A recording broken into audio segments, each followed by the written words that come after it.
Josh, before we get going with our guests, would you mind reminding our listeners about our poll today? Sorry to put you on the spot like that. No, that's all good. Our poll today, who is the biggest surprise at this point in the NBA season? Or what is the biggest surprise? Is it OKC sliding in the standings? Boston Celtics and their success? The Knicks and their sputtering? Or is it the Phoenix Suns resurgence? As of right now, we have a three-way tie between OKC, Boston, and Phoenix. Interesting. I'm going to bring our guests in right now, and I'm going to ask you guys what your thoughts are. First of all, I'd like to welcome to the program today two legends from Ross Shepherd High School. Together in 2000, they won a provincial championship. Steve was with the 1999 Ross Shep team that won a provincial championship as well. And Spencer was on the team in 2001 for the three-peat for the T-Birds that won the provincial championship as well. I still say the finest teams in Alberta history. Three-peat is something that nobody else has done. And these guys were great players. Spencer played at the University of Alberta and at Concordia. Steve played in the United States, of course, and still is very active, both coaching and some playing in 3x3. So, guys, welcome to the program. Thanks for having us. Thanks for having me. It's great to have you here. So we talked about, we had a little bit of a different take for our poll question about, there's some big surprises in the season so far. So, Spencer, I'll go to you. Is it OKC's slide? Because they looked invincible. What was it, 24-1 at one point? And then San Antonio seemed to really unsettle them. The Celtics have surprised everybody, I think, losing Tatum to what may be a season-ending injury, although there's lots of rumors that he'll be back for the playoffs. The Knicks are sputtering. They, I think, were the clear heavy favorites. People were putting them like second or third in the power rankings in the league, but now they're really struggling. And I think a big surprise is Phoenix is resurgent. I mean, they were terrible the last few years. And Dylan Brooks, the Canadian, who you would never associate with a huge turnaround, has been a real spark for them. But if you had to pick between those four, what would you say is the biggest surprise? Probably OKC. Yeah, just because they came out so hot. Yeah. And now they're sputtering a bit, like you said. I think that's normal, though, over the course of the season. It's so hard to keep that up over so many games. Exactly. It's often said it's a marathon, not a sprint. And that really, I think, shows through. But I'll go to you, Steve, on this one. That's partially true. And Josh made an interesting point in a discussion we were having a little bit earlier. Can you point to the Thunder's youth a bit, even though they're the defending NBA champions? They're still awfully young, so there's still a learning curve in there, isn't there? There is. Also speaks to how good the league has gotten. Teams have accumulated talent. Guys are probably ahead of schedule in certain cases of what people expected of them.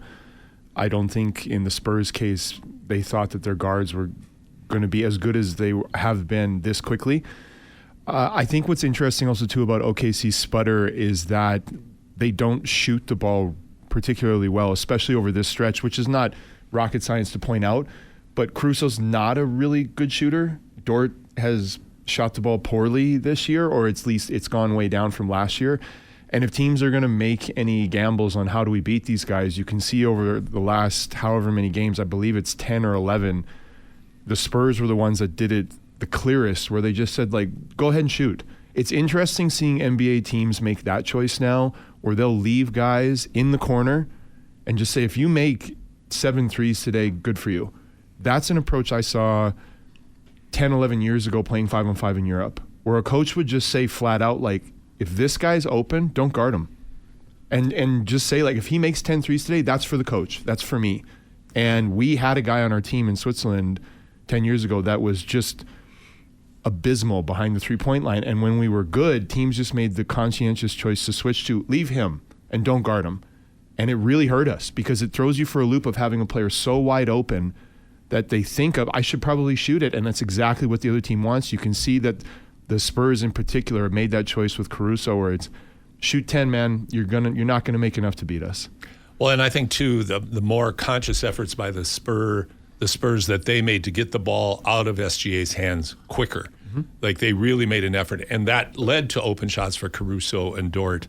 I always think back, Spence, at Concordia. I remember a couple of players who I would ask why they took that three, and they said, because I'm open. And I said, there's a reason for that. Yeah, There's an 100%. absolute reason for that. They want you open because they know, that isn't your best shot. So let's talk a little NBA before we dive into the NCAA, which is really why what I'm really excited about talking about.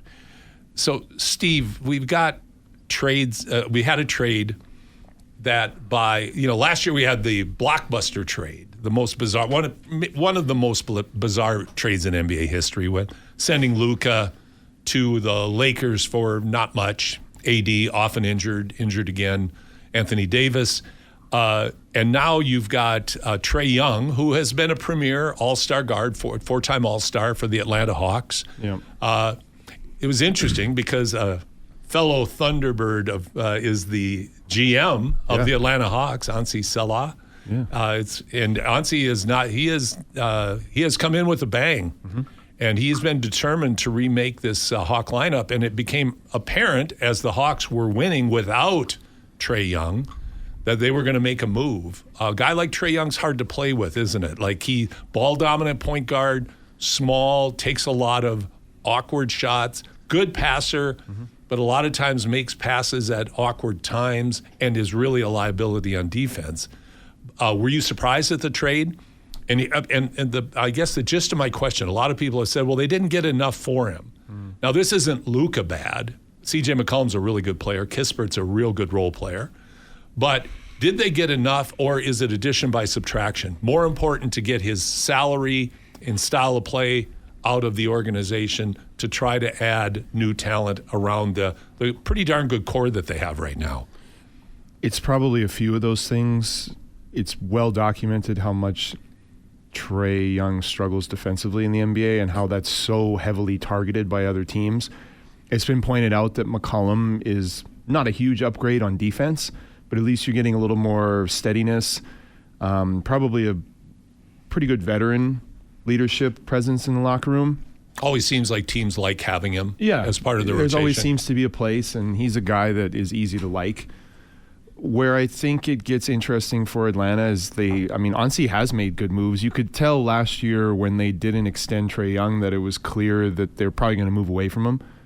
All the talk was around that. I don't think that's a real profound observation. It doesn't seem like he's the easiest guy to play for. There's often times when you look at stats of, well, he leads the league in assists or he's high in assists, and it's like, yeah, and would you really want to play with him, though?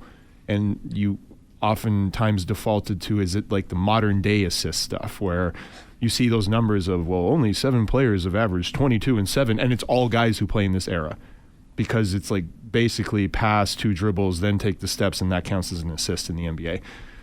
I think when you have a high assist guy, everyone would have wanted to play with Steve Nash. Everyone would have wanted to play with John Stockton. Everyone would have wanted to play with Magic Johnson. Everyone would have wanted to play with Gary Payton. Those are guys that when they had assist numbers and were point guards, it's like if you were picking teams, you'd probably start with those guys. I have a really hard time believing that everyone would be like, well, I got to have Trae. I don't buy that. He doesn't really defend. The foul baiting stuff is weird and really difficult for other guys to play with the flow. Watching Atlanta a few times, you can see the team that they want to try and build, and it just doesn't seem to fit with what Trae Young does. There were some good pickups in the offseason for them, like Alexander Walker, really good pickup. Really good I think he's pickup. averaging almost 20. Yeah. So Wolves really made a they mistake. really made a mistake there. Yeah. So to circle back to answer your question, it's not as profound a trade as the Luka thing, not even in the same ballpark. It is funny that the Hawks could have drafted Luka, and now you're moving off the guy that you picked ahead of him, and that doesn't look great. But it's probably for them time to move on, and then also so you got to get off the contract. In the way that the current structure is, you got to get off the money. Yeah, the second apron is just killing everybody. Yeah. And when you start looking at it getting like that, Spence, you were a point guard, and you were always a lot. And I think I can say this without blowing smoke. Everybody loved playing with you because you were always looking to make others better, and you scored when you had to. Right. You weren't looking to score. Ja Morant. Would you want to play with Ja Morant? Focused John Morant or unfocused Well, no, John Morant? John Morant. I mean, because you get both. Yeah, And you get yeah. locker room John Morant, and you get nightclub John Morant. No. I think the easy answer is no. Someone like that, I wouldn't. I'd want to touch on something with Trey quickly. Oh, please. Going back to what Steve was talking about, I'm sorry to move off No, I'm of this, glad. but there's no market for that contract. He's a player option next year. So teams don't have certainty over him past next year. He could opt out and be a free agent. So teams aren't going to be offering awesome players for Trae Young for 1 year. I think it's also Jalen Johnson's team. This guy's been unbelievable and maybe fast-tracked this trade a little bit because of his emergence. And I like what you said about Nikhil Alexander Walker. Huge acquisition. Yeah, well, he's been great, and Dyson Daniels has been awesome. I think it changes the roles around the team to a more traditional style of how you build a winning team, and you can see it in the record without him. Well, and that's the thing. You have a sample size that's meaningful. You do. That says we're better without They were this guy on the 2-8 court. with him. Yeah. 2-8 with him, and I think 15-13 without him, or something like that. Yeah. So there's going to be some more guys saying, "Okay, now I know what role I'm slotted in." Yes. And not so much overlap. I think that's huge. And then I'm interested to see what they do with the expiring deal for CJ, because CJ has, I think, a $35 million deal or a $30 million deal. I don't know exactly, that expires this year. So maybe they can use that to get another asset. I know. That's probably part of the plan, I would think. I know. So I'm interested. I think Auncey's doing a great job. He is. Had a great math department over at Ross Shep. Set Auncey up for success. So that's there you great. go. What do you think about Jaw? I wouldn't touch him with it. I wouldn't. There's not a player I'd want less on my team in the NBA than John Morant. Ben Simmons? Okay. Well, he's not in the NBA anymore. What's he doing now? He's doing something weird. Fishing. Fishing, yeah, he's fishing. So Good for him. Ben Simmons. Yeah, that's. That's a big one, pal. I'll tell you what, you're talking. That's really low. But no, I'm not a John Morant guy. Fabulous to watch when he's focused. Fabulous to watch, but you can't look at what John Morant brings to your organization with any kind of certainty. With the switch now, based on the success, I believe, of the Thunder and the emphasis on building culture, Denver building culture, Spurs building culture. I mean, how many years did the Spurs lose to get to here? A lot. But you can run down the line. I mean, the Celtics lose Tatum, and they're still good. Yes, And that's culture. a few moves, but it's a foundational culture thing. And what the Grizzlies are proving is similar to what with the Hawks is you're also not winning with a superstar guy. There's a sample size to point to with the Grizzlies where you're not playing great with Ja. So there isn't something to point to for other teams of, well, he's this and he's that, but boy, they're playing great. Like if we get this guy, he's going to really give us a boost. You can always default in the NBA to change of scenery that might excite them, but then when does it just be like a guy's a guy and problems are going to follow, and maybe he goes and he gets the right people around him and it completely changes. But what if it doesn't? Like Spencer was saying, with the amount of money involved now and how you can tie your franchise to some of these guys and struggle for an unforeseeable amount of time, why would you do that? Instead of just waiting, get to the summer, see what other assets you can get. There's so much more of an emphasis now of find shooters, get good role players, find them on deals, stockpile assets. There's going to be all this movement with the trades that have been made and the upcoming draft that's expected to be really good. Why do it? Well, it's interesting, Spence. You're in business. A lot of businesses talk about being scalable. Being able to take a model and expand on it. The thing about the Thunder and Spur model of building through the draft, through surgical strategic trades, is that is scalable. Every team can lose for a few years to build the right nucleus of good players. Yep. And it's different than LeBron going to Miami with Dwayne and bringing Chris in and, all this superstar stuff. So you've got a guy like John Morant. It's crickets right now. But you look at Giannis, too. That's going to be really hard. And Giannis, I think, wisely so. And I think it's pretty sincere. Giannis came out very strongly saying, I'm not asking to be traded. I want to be here. But Giannis is a bit of a different cat because his whole family's embedded in Milwaukee. And plus, when you take Giannis, you take his bro. Which is not great. Which is not, he's not going to help your team. I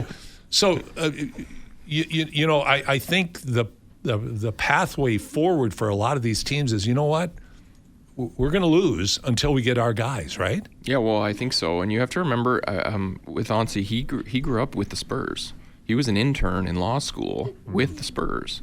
So he learned with R.C. Buford and Greg Popovich in the organization. He then went to Golden State, also a system. So he's been in systems That has been at their peak, too. been at their peak. Yeah, he's my seen them at their gosh. peak of the powers. So Yes. he's been there. So he's trying to emulate that. And I know he hasn't been involved with OKC, but you mentioned that. And similar type of building strategy, I think, although that's a little bit of a unicorn because they've acquired so many assets. But I think they're really trying to build something sustainable for a long time. Ansi said he's not trying to build something for the short term. And I think in the NBA, that's probably the new thing that most people are going to start doing. Like the Celtics are doing it now. And it may be easier said than done, of course. But But you have to try. Oh, for sure, especially with the money. Yeah. You can't build through free agency. It's very difficult in They've- trades. It's so hard. and the money's really an important part of this because the way that they have built the salary levels into it now, it is crippling to go into what they call the second apron, where you exceed it and you pay crippling amounts of money that even make the wealthiest billionaire balk at what you've got to spend to be competitive. So building this other way, and again, I go back to the point of being scalable. You can lose until you build to win. Yep. And then if you have the acumen in the front office that you draft wisely, you get some surprises. I mean, think of the absurdity of Nikola Jokic being a second-round draft pick. Yeah. I mean, things like that. You got to have a little bit of luck.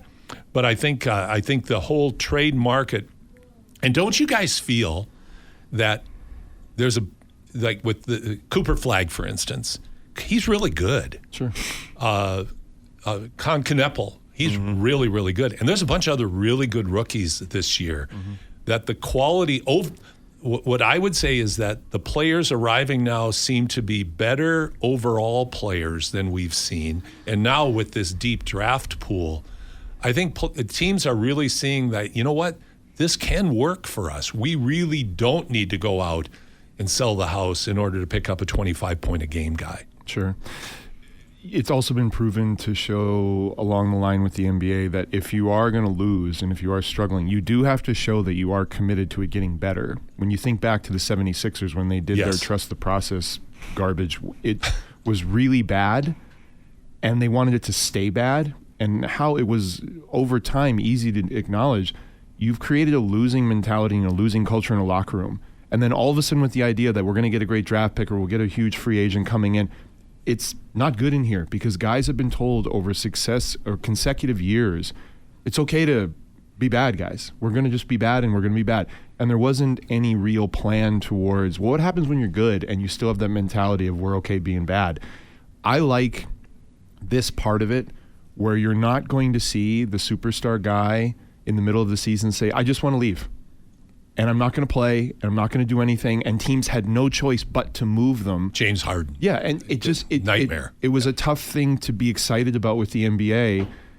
And if you're going to see less of that, and there's more of a commitment to like, all right, well, we're going to wait, and we're going to maybe see where we can get more assets for this. We're not going to rush into just matching contracts and taking back something that we don't want.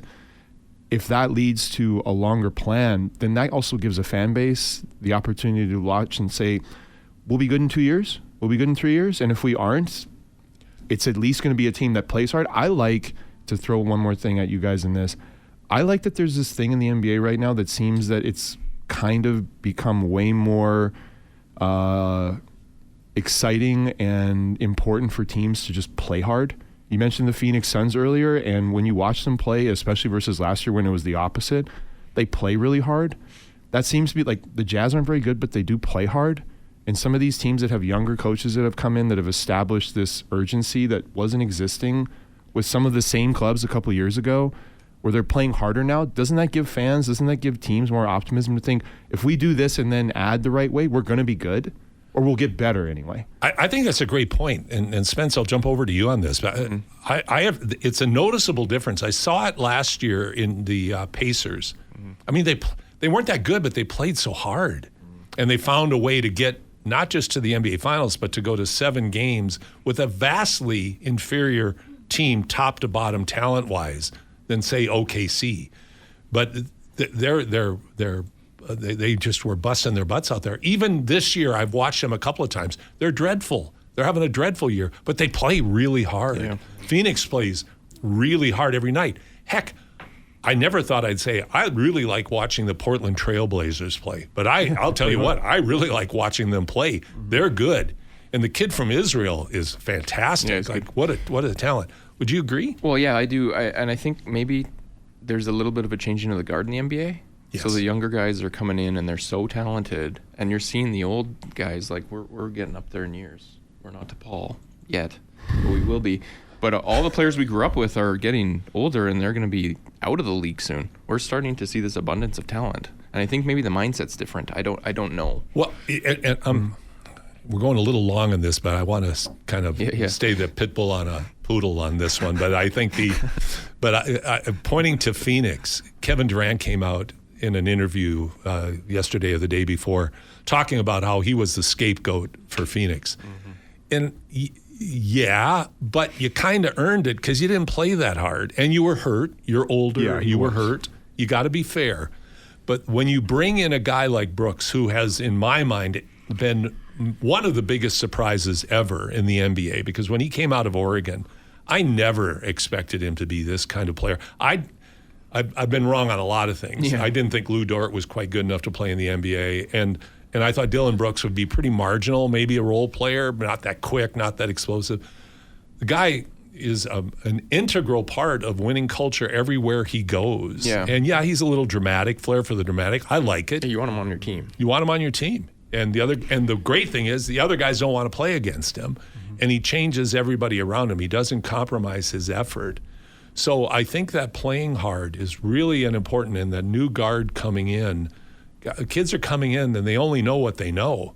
And they step right in. I mean, Cooper Flagg's 19 years old. Yeah, he's a freshman right now. Barely, freshman in college, and he's coming in. Yeah. And he's just fine. Yeah. So we're going to take a break right now. I'm here with Steve Sir, Spencer Dorward, and we're going to come back and we're going to dive into the NCAA. You're listening to Hoop City with Paul Sir on Sports 1440. Paul Sir, Josh Fenwick, joined by Spencer Dorward, Steve Sir. Here on your sports leader, Sports 1440. We're going to jump over to the NCAA now because, guys, I mean, Steve, you played in the NCAA a long time ago now. It's an unrecognizable world. Like when you were playing, coaches were being investigated for buying pizza for their team. Now you're paying guys millions of dollars just to come and play for a year. I'd love to see how much a lot of these guys go to class.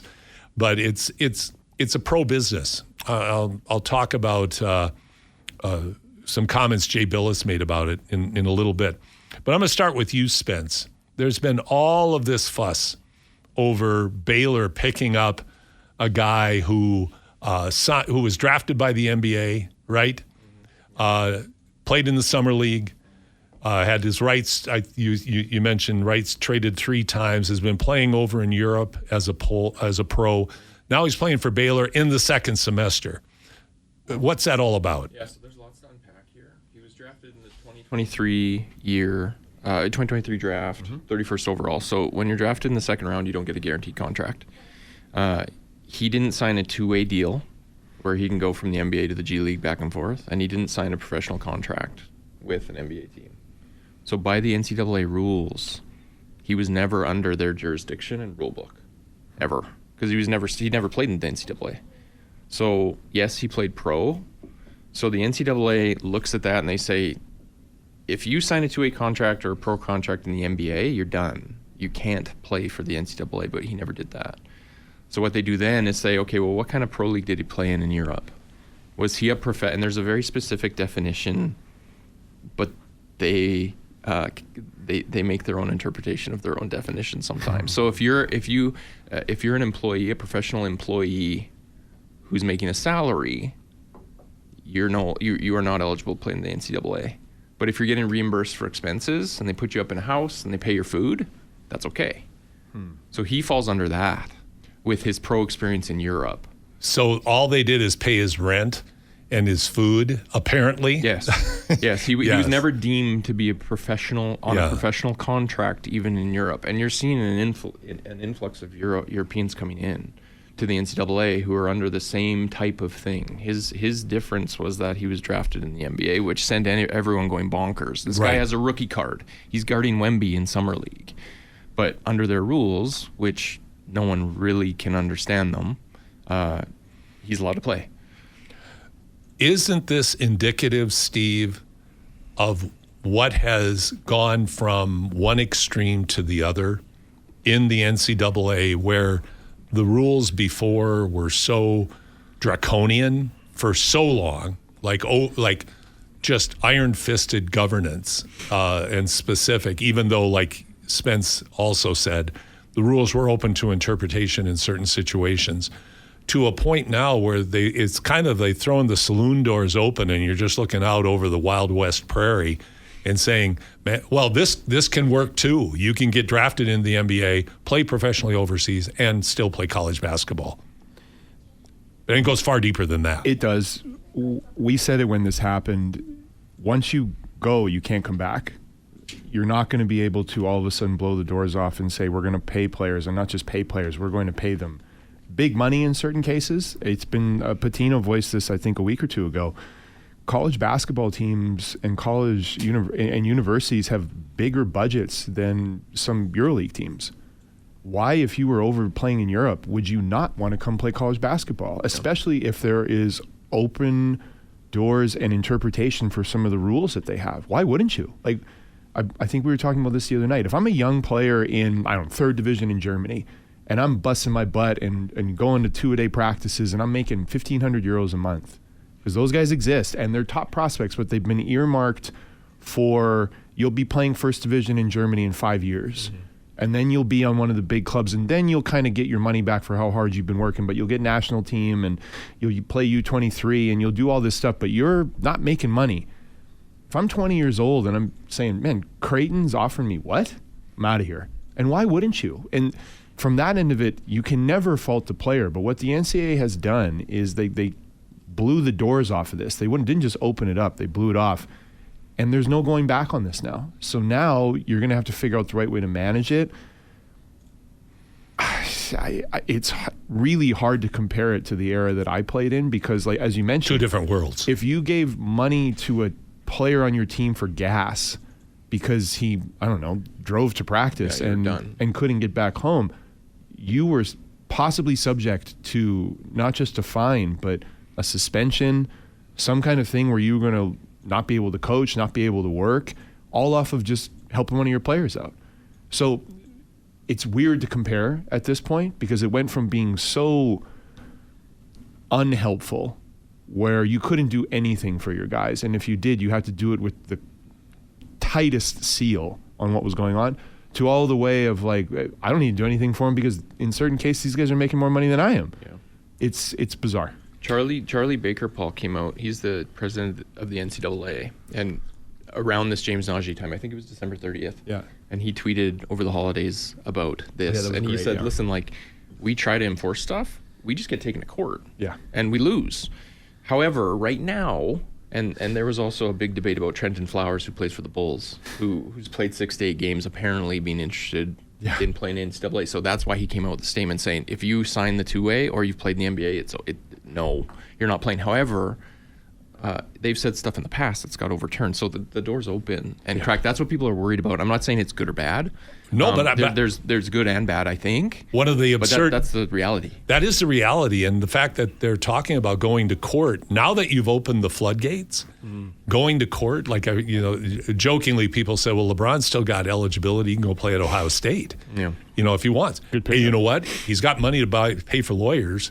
He takes the NCAA to court. He's a Buckeye. Probably in two years from now. He's 44 years old playing for the Buckeyes. Who knows what could happen now because you've gotten so liberal. You've eliminated JUCO eligibility. So you're a high school kid now. The likelihood, if you want a pathway into a D1 school, you're going to probably have to play JUCO in a lot more situations than you used to because freshmen, high school seniors aren't being recruited anymore like they used to be. Everybody's looking at older players overseas, other schools, transfer portal. Unless you're really in that upper echelon, it's going to be harder, I would say that. Yep. But a couple of the coaches have talked about ways that you could maybe slow this down and have some sort of control over what really is turning into an avalanche would be a salary cap, for instance. Yeah. But I don't know, again, if it's taken to court where now that the cat's out of the bag, Steve, that the NCAA would be able to win that case. If you only go off of what's already happened, they won't. Every Right, lawsuit precedent. that the NCAA has, they lose. If it's in Tennessee or if it's in you'll just lose. So if we go off of what's already happened, decent chance that'll probably be the way it goes again. I do find it interesting, as a quick aside, and I'm not against it, but I just find it interesting, is how what you mentioned before, the keyword being like coaches and control, of they had everything buttoned up. Everything. And and what I always found interesting with this, I remember thinking this when I was a player, is man, these guys can leave with no issue. I have to transfer, I have to sit. I'm just changing schools. Like I'm the one taking the risk. I'm leaving whatever friends I've made. I'm leaving whatever comfort I've established at that school, and I'm moving to another spot. Like I left San Diego State. I was excited to go to Northern Arizona. I was really nervous. I didn't know any of those guys. You're transferring based on conversations with a coach. I might have transferred to Northern Arizona, and the coach that was there just up and left because he got another job. Yeah. And he could have, because that's the nature of the business.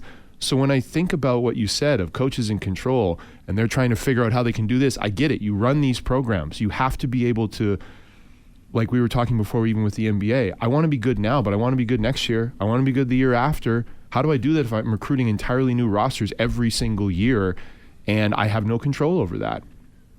But where it's easy to, if you want to flip that coin, where it's easy to say, but guys, if you were our guy who left Maryland, Willard, Yeah. I'm never leaving Maryland. And it's like, cool, man, everybody knows you're talking to Villanova. This is a known thing. Yeah. And then you leave and go after you probably swore up and down you wouldn't. And why? Bigger job, more prestige, more money. And these negotiations take a long time through agents. And the kids are stuck there. Or they're without the coach that recruited them. So it's an interesting point to be at, where the coach is, like you said, I want some control over this. And it's like, but forever you guys had all the control. And then when you chose that it was your time to go make more money or coach a bigger program, you could just up and go, and the kids had to figure it out from there. I don't know what my formed opinion is on that in the end, but it sure is interesting to see now people scrambling for control when before they had all of it. Can you guys stay into the next segment? Yeah. We'll talk about 10 more minutes. Yeah. Josh, why don't we take our break right now, and then we'll come back, because what I want to talk about is, all right, this is the lay of the land now. What's it going to be like in 5 years? Mm-hmm. Like, what, now that the lock is off the door and everybody's running through it, what could this evolve into? You're listening to Hoop City with Paul Sir, along with Spence Dorward, Steve Sir, here on your sports leader, Sports 1440. Josh, before we get going in our last segment, let's go over the poll results from this week. Poll results. It ended with the three-way tie. It did. It did. Nobody cared about the Knicks sputtering. That was not a surprise. Shocking, the Knicks. Yes. But yeah, three-way tie between the OKC's slide, the Celtics' success, and the Phoenix and their resurgence. Again, let's give on the credit back of Dylan Brooks. Let's give credit where credit is due to our listeners. It's I think there are compelling reasons for all three of those choices. So we're here right now with Lila and Isabel Sir, along with their dad Steve and Spence Dorward, here at the studios, as Bill the weatherman used to say, the palatial studios here at Sports 1440 in West Edmonton Mall. We're talking about the NCAA and having a great discussion about this, and I really wanted to continue. So Spence, here's my preliminary remark. Mm-hmm. Jay Billis, I watched one of his blurbs that he does during the week, and he talked about change is here to stay. Yeah. By the way, the interest is at an all-time high. Yeah. People love what they're seeing. I would be hard-pressed to say that the top 25 teams right now they're about as good as I've ever seen. Yeah. 1 through 20, 1 through 50. Like, these guys can play. Yeah, they're good. So where does this go in 5 years? Like, do you think the NCAA is going to be able to put any guardrails up to slow this down? Or are schools going to be doing like the University of Utah, where they have a sports business management organization that's part of their university that they contract out to run the business of sport, raise the money to pay the athletes to recruit them in? Can the NCAA slow this down, or is just the herd of cats out and you're not going to get back in the corral? I think it's a little bit like inflation. It doesn't come back down when it goes up. No, I think we're here to stay. Spoken like a true accountant. Yeah. Let's talk about accounting. Let's go into sure accounting. All the listeners would love that. No, I think it's here to stay. I think that it's going to evolve. I think there's some opportunity. I think we're going to still see consolidation, even at a higher rate now, Paul, up from the mid-major schools and the smaller schools to the Power 5 conference schools. That will never stop. It can't. Why wouldn't you take the money if you're a player who's developed for 2 or 3 years at one of these mid-majors and then play for a year or two at a big school? So I think we're going to see that. I think there's going to be, I've read about collective bargaining where this will become a de facto pro league, but that's complicated, and people way smarter than us are probably going to try to figure that out, where players are employees of the school and sign contracts. Well, right now there's that football situation with the University of Washington where the quarterback signed a 2-year contract. Now signed it last week, and now this week wants out. Yeah. Wants to go into the portal. Good luck with that. Yeah. Good luck governing that. I mean, exactly. It's a mess. But then you have Lane Kiffin, a lot of years left, and he leaves Mississippi State before the season's over. Yep. To head to LSU. Right. So and gets away with it. There's buyouts involved in that stuff. Maybe there'll be some rule changes around how often someone can transfer. I know the coaches would push for that. Yes. But why would the players agree to that? And they don't have any rights now to bargain. But again, this goes into the court, and a court's going to reverse the Wild West that we have now. Pretty hard to do because now there's precedence. I think there's an opportunity, though, and we touched on this in the break, but for mid-major coaches to be recruiting kids now who maybe would have been recruited by a bigger school a few years back when players couldn't be paid, to recruit those kids and say, listen, like, we know we only have you for a year or two. We're cool. In fact, we want you for a year or two. We don't want you more than that. We're going to develop you, and you're going to get paid. We have something in place, a program for you, where you will, if you're successful here, and we trust ourselves developing you, player, that you will get NIL money from a Power 5 school if you come here. Look at what we've done. And so there's an opportunity for mid-majors to do that. So you become a farm. You become your farm system. Your farm system, a G League, that sort of thing. Well, you're also going to see, I think, and sorry to talk here, but this is great. I think that you're going to see NBA teams how in the past they've stashed draft picks, right? So why would you stash a draft pick in Europe? Now, don't need to anymore when they can just go to the Big 12 and play for BYU. Yeah, like they can get paid more money. You have more access to them because they're right in your backyard. You can watch them play more. You have more control over their training situation. Like, it's going to become that for the NBA, I think, which you have some purists in college basketball who like hate hearing that. I'm not saying it's good. I'm not advocating for it. So there's really going to be a big divide between the mid-majors and the Power 5s. But I think what the word purist now is completely different than it was 10 years ago, because that's the dodo bird. That's gone away. Okay, so Steve, where are the threats here to college basketball? And a couple of thoughts that I have about that. One of the things I've heard about court cases being prepared is years of eligibility. Why is it only 4? Yeah. What is that? What's that? Well, why can't I play here for 8 years? And then the other side, the G League guys who are making less money. Yeah. You know, traveling like the old Bull Durham in buses, basically, idea, but relative to Major League Sport. Yeah. What are the threats to this system? Because the economies of scale here are incredible when you're talking about the millions and millions and millions of dollars being thrown at individual players, the budgets that have to be maintained, the need for outside sources of money. Is there any threat to the integrity of the game itself? Or is there any threat to the game itself? Is it just going to become purely a professional world where it's more like NBA teams and less like college teams? Hard to say. It'll be interesting to see how the next 5 years look as they try to establish some kind of ground and foothold on how this all works.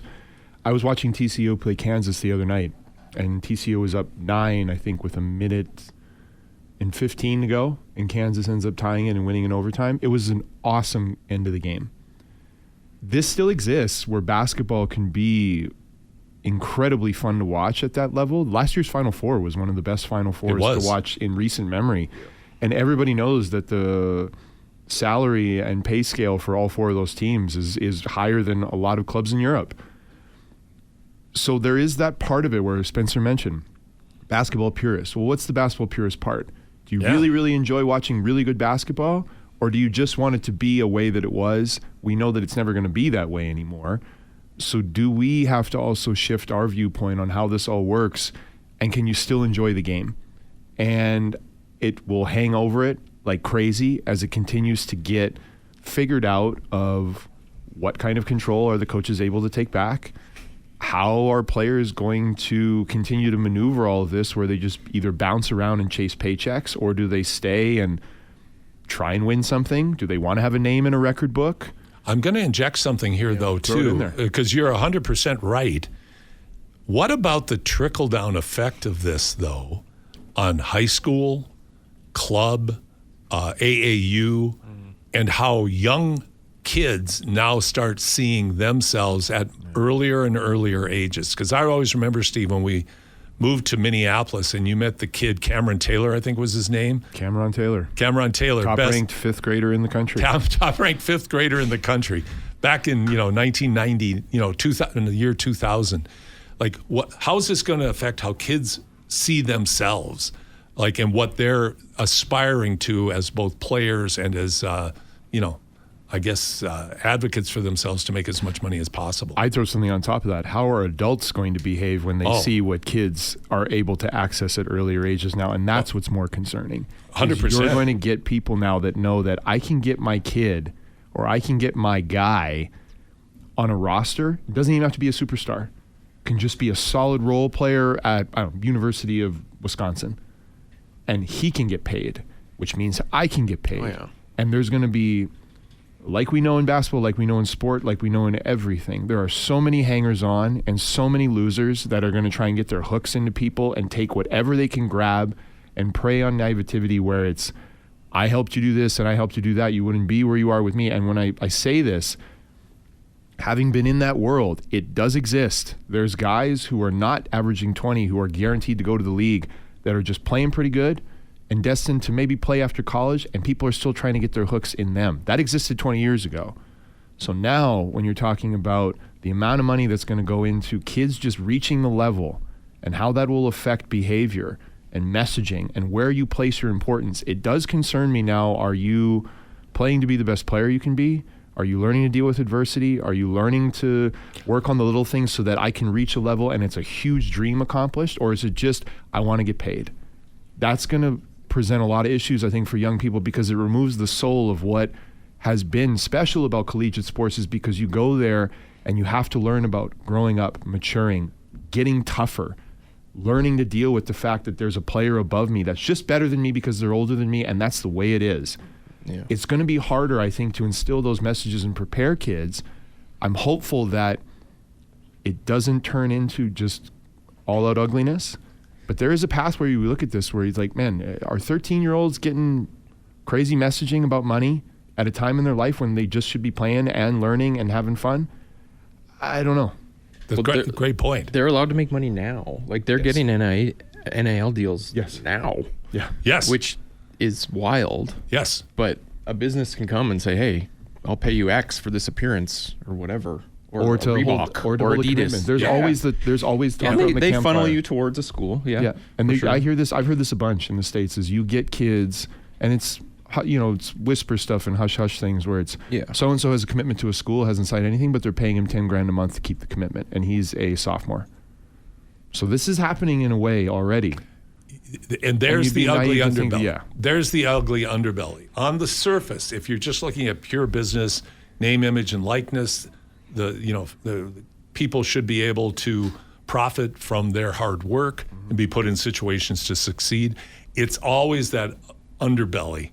And then it's up to the ethics of the people that are dictating. This has been great. Spence, you said it so well. We could talk about this for 4 hours. And I'm thinking maybe we'll do a podcast sometime just on this and bring in some other voices too and spend a couple of hours just talking about this because it's such a timely, and I'd love to talk about its implications in Canada, because they're very real. And for the first time, we're seeing the drain of mid-major, like the mid-major description you use of you're a good player in Canada now you're going south after you play 1 or 2 years for your club because they're going, there's this 6'10" kid. Let's get him down here for a couple of years, and he can play for us. And you saw it in hockey. WHL player went down to play for Penn State because of NIL. Yeah. Yeah, that's going to change all sports. of that. Yeah, absolutely. It's not just basketball. Right, yeah, exactly. Absolutely. Anyway, So, Spencer Dorward, thank you very much. Steve, thanks so much. Thanks. Lila, Isabel, thank you very much for being patient and for hanging in there with us today. And this is the time of the show that I'd like to take a minute or two and talk about our son, Ben. The song that we play at this time is called David's Song. It's dedicated to a family friend who was tragically killed at an intersection due to a poor driving decision. And we lost our son Ben a couple of years ago. And I always like to remind people, if you haven't told the people around you that are most special to you that you love them yet today, please do that immediately. Never take for granted any of the people that are special in your life. Ben, one of the things that he's impacted a lot of people on is he was always kind and he always tried to see the best in other people. So please try to see the best in each other and make sure we're our best selves because we owe it to those that we love that we do that every day. Thank you so much, Josh, for today. It's great to be back with you. Yeah, I'm glad to be back with you too, Paul. Again, like I said, I was missing out about 12:30 on December 20th, so... I have to admit, I had pangs of that as well over the last couple of weeks. Everybody who listened today, thanks so much for spending your Saturday with us. Look forward to being back with you again next week. And have a great week on and off the court. You've been listening to Hoop City with Paul Sir here on your Sports Leader, Sports 1440.